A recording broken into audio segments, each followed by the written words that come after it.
Nothing I'm proposing tonight should increase our deficit by a single dime. Healthcare reform will not add one dime to our deficit. Without adding a dime to our deficits. I won't sign it if that reform adds even one dime to our deficit over the next decade. And I mean what I say. Simple rule that says Congress can't spend a dime without cutting a dime elsewhere. This legislation is fully paid for and will not add one single dime to our deficit. We will not pay for health insurance reform by adding to our deficits. I will not sign a bill that adds a dime to our deficits, either now or in the future. I will not sign a plan that adds one dime to our deficit. And the only way we can do it will not add one dime to our deficit. If Washington starts taking responsibility for every dime that is spent, so that it doesn't add a dime to our deficit.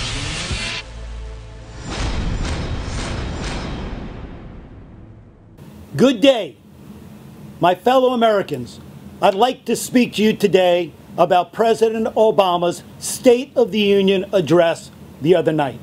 The video you just saw has him repeatedly saying over and over and over and over again his policies, his commitments will never raise the deficit, not one dime.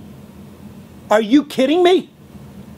Our deficit since he's been in office, according to the U.S. Treasury, is $5.86 trillion. Now, I got to ask you all, I'm going to give you facts, and you tell me whether we have a president that is telling us the truth or a president that is lying to us, the American people. So fact number one, 23 million people unemployed. Fact number one. So he or the White House or the government has not helped unemployment one iota. Fact number two, real unemployment is at a staggering 15%. Our fellow Americans, 15% of them are unemployed. Fact number three, 25% of all American households, 1 out of every 4, are affected by unemployment. Staggering. We just did a program called Tackle Hunger because 35 million Americans wake up hungry every single day. They don't know where their next meal is going to come from. This is not the America that all of us grew up knowing and loving. This is not the America that President Obama promised to deliver to us. This is not the America when he said, what I am going to do is not affect the middle class of America. Let me ask you all, how many of you were shocked in January when you got your first paycheck?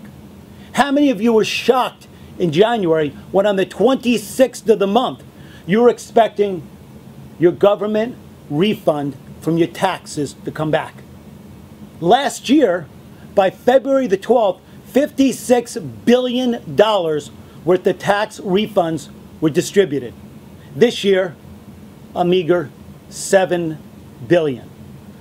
Fact, 8.5 million Americans have left the workforce, the greatest amount of people to leave the workforce since 1948. And a staggering 1 out of 6 American households, our fellow Americans, live in poverty.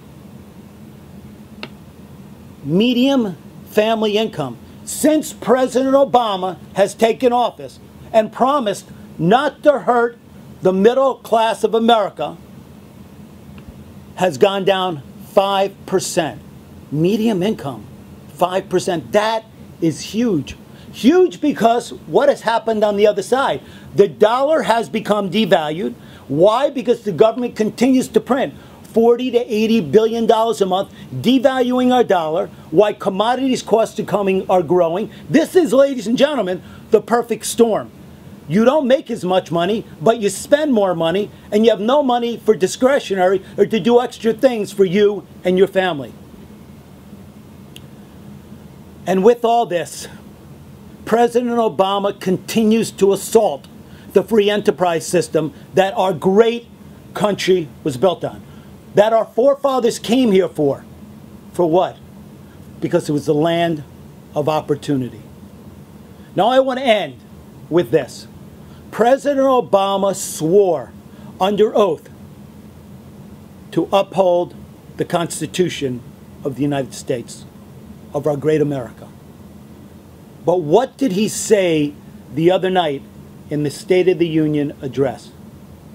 He basically said that he will use an executive order to get done what he needs to get done. My fellow Americans, what he was saying to us is, I don't give a damn about the Constitution, and I will work around the Constitution by using my executive order. So which one is it, Mr. President? Are you going to uphold the Constitution of America that you swore by? Or are you going to use your executive order to do what you want to do? This is my blog, but your voice. And I want to hear from each and every one of you. My last blog, I said, was probably one of the most important.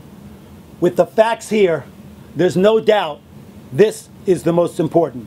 I urged you last time to write your congressman, write your senator.